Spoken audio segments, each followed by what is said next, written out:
बिस्मिल्लाहिर्रहमानिर्रहीम। होवल शाफ़ी। अस्सलाम वालेकुम जी, आपका हकीम मुबारक अली। आज का हमारा मौजू है इल्म तिब और इस वीडियो में हम बात करेंगे माह रमज़ान के बाद आपका मैदा और इसका ख्याल। शुरू करते हैं। माह रमज़ान में आपने अपने मैदा का इलाज ख़ुद अच्छे तरीके से किया होता है और आपका मैदा तकरीबन 0 मीटर वाली पोजीशन पर होता है। माह रमज़ान के ख़त्म होते ही खाने के वक्त में तब्दीली आती है, खुराक की तरतीब में तब्दीली हो जाती है।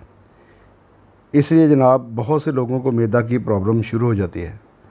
इसका इलाज तो सबसे बेहतर परहेज़ ही होता है, मगर साथ ही मैं आपको एक दुआ भी बता देता हूँ और वो है जनाब अजवाइन। अजवाइन के जनाब बहुत से फ़ायदे हैं, जिनमें से चंद एक मैं आपको बताता हूँ कि अजवाइन का तेल लगाने से जोड़ों का दर्द ख़त्म हो जाता है। बिच्छू या कोई और मुझे कीड़ा काट जाए तो अजवाइन का जो तेल है या लेप उसके ऊपर कर दें तो फ़ायदा मंद होता है।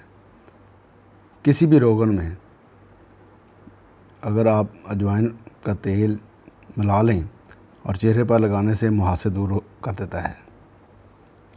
मैदा की असलाह करता है, हाज़म है। ज़रूरत से ज़्यादा आपने इस्तेमाल नहीं करना है। इसका परहेज़ ये है कि ये बिनाई को मुतासर कर सकता है, जिल्द को साफ़ करता है, मोटापे से निजात में मदद देता है, मज़बूत हाज़मा के साथ साथ गुर्दे की पथरी से निजात में मदद मिलती है। अजवाइन कोलेस्ट्रॉल को कंट्रोल करने में मदद देती है, जिगर की असलाह और जिगर की सफाई में मदद। शुगर के मरीज़ के लिए बहुत आला है।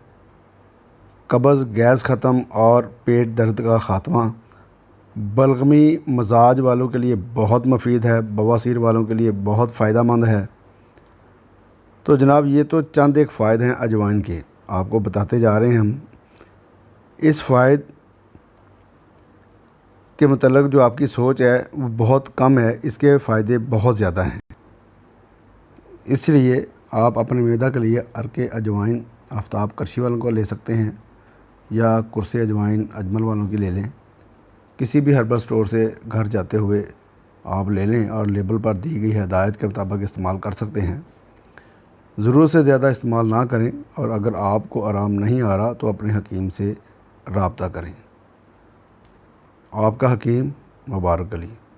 अस्सलामु अलैकुम वरहमतुल्लाहि वबरकातुहू।